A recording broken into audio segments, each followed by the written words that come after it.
Hey guys, back with another video, and in this video I'm going to review about this particular lens. I'm not going to review about the camera. So this lens is a Nikon 50mm 1.8D AF lens. So this is one of the cheapest lens which is available, and this is one of the lens which every person who owns a camera should be having. So now the speciality about this lens is like it's a prime lens, so basically you cannot zoom in or zoom out from this because it's going to be stick to the 50mm, and it depends on what camera you're using. So basically it won't zoom focus on an ordinary DSLR camera like which doesn't have a autofocus motor inside it.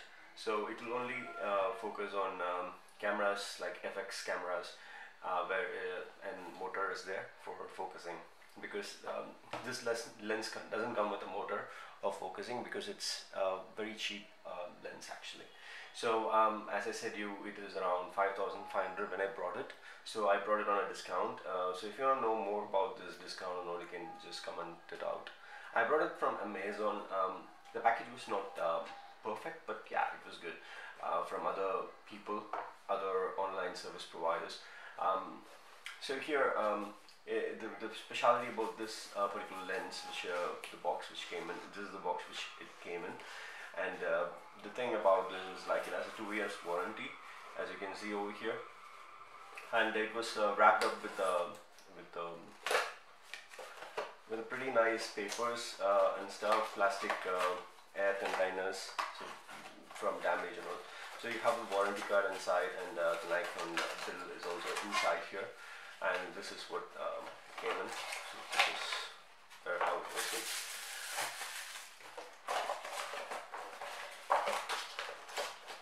Yeah, talking about this lens, this is something I have put it. So it came with a plastic white cap, transparent.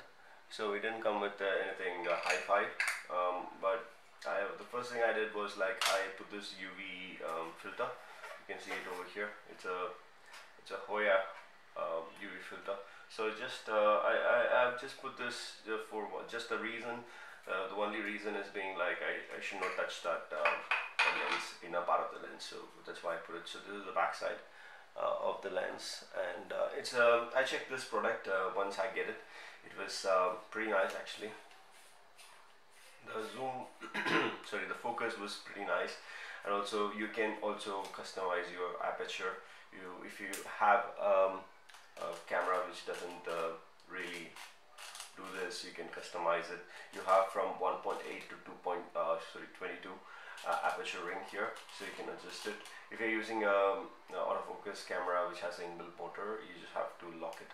So if you just lock it only by locking it, you can change the aperture ring, or else it will have problem. I'll show you here. So now I'm not locking, I'm putting across 1.8. Now what I'm going to do is like I'm going to put this across into a camera, D800 for example.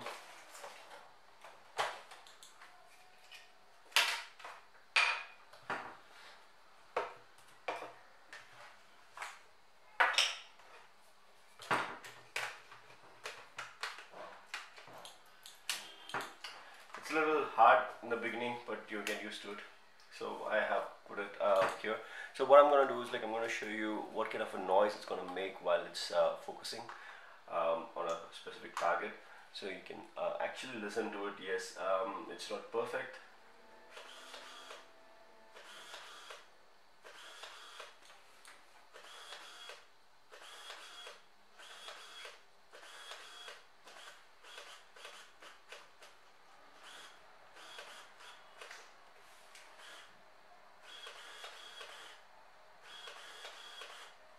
So that explains it. So you can see the blinking dot over here where I'm not able to adjust my aperture here because it is not locked. Aperture ring is not locked. So I go here, I put it on 22, and I'm locking my aperture here. So once I lock my aperture, it's under control here. It doesn't blink anymore. I get the actual aperture which is currently on, which is 2.8. I can increase or decrease. I'm not sure if you can see it, but yeah, after locking it up, I am able to increase to maximum of 22 and minimum of 1.8. So this is what I'm able to configure. So this is one of the things which you have to notice. The pictures from this are pretty nice. If you are taking in 1.8, it does a really nice job of blurring the background. I can show you right now with some of the examples here. So I'm gonna keep this. Yeah. I have a Nikon charger here, so basically I can zoom in on this and take a picture.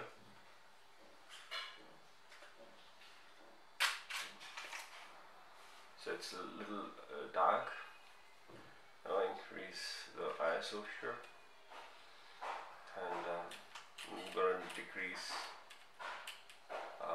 the aperture completely, and I'm gonna the shutter speed. I'm going to decrease the shutter speed. If you can find my current values are here.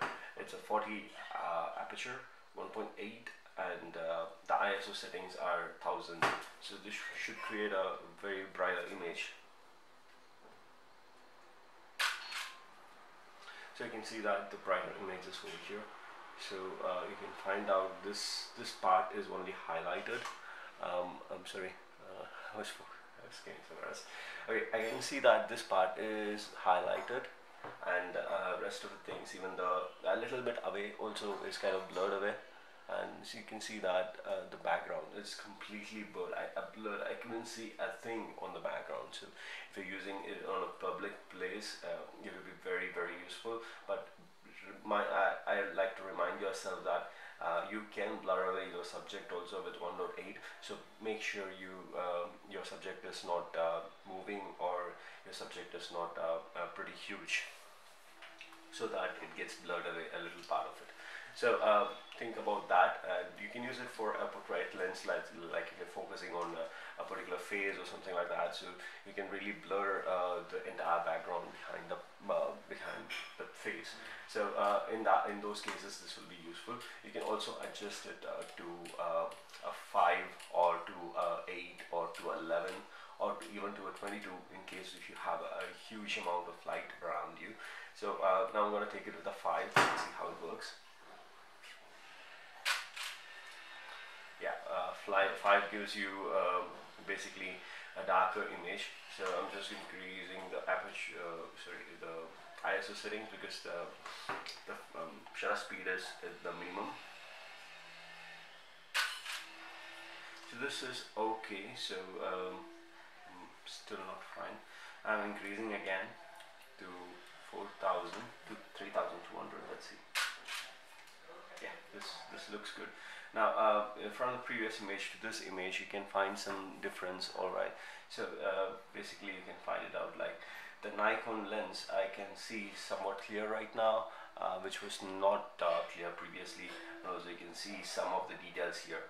So I can see the Nikon, here you can see battery, charger for MH24, and charge and end. So I can see some clear things even in the subject's background, a little bit background, and the subject is pretty much clear. So it's kind of noisy because of the ISO settings. So until you don't zoom in, you will not be having problem with this 3200 ISO setting. So it shouldn't be a problem at all to you if you don't zoom the image. So this is a quick review on this lens. I've been using this lens for about 6 months now, and I never had any problem with this because it doesn't have any motor inside. So the thing which can which can get damaged, it's the lens itself, the glasses on the lens, the optical system on the lens only can get damaged because it's very lightweighted due to its there is no motor here. It's very lightweighted. The only minus point about this lens, it makes huge noise while it's focusing on a subject. That is not recommendable for videography because when you take videos, you really don't want the sound to come on that. So be careful while you are recording a video. Try not to focus. Do a manual focus. That will be very helpful. I would like to show you the manual focus. I believe I forgot that. Manual focus is pretty simple. If you know why we are using manual focus, the reason is pretty much the same. So you want to focus, but you really don't want to focus it automatically because it makes huge noise. So here it's automatically focusing. You can see that I have a switch over here which will turn it into from automatic to manual. So this one won't work, so I have to tune it. So you can see that I'm tuning the manual focus here, but there is no sound. It's just because like it doesn't make any sound while you're focusing yourself, but when you're focusing with automatic focus, yes, you get a lot of noise and it's very annoying at times. It looks like kinking, like old time robots, like when it's moving. Yeah, this technology is old, so that's why that's where it gets the sounds from. So thanks for watching this video. Do like this video if you are going to buy this, or if you want to buy this. It's a good investment, but think about it, what kind of a photographer you are, and basically you can decide this lens. So thanks for watching. Take care.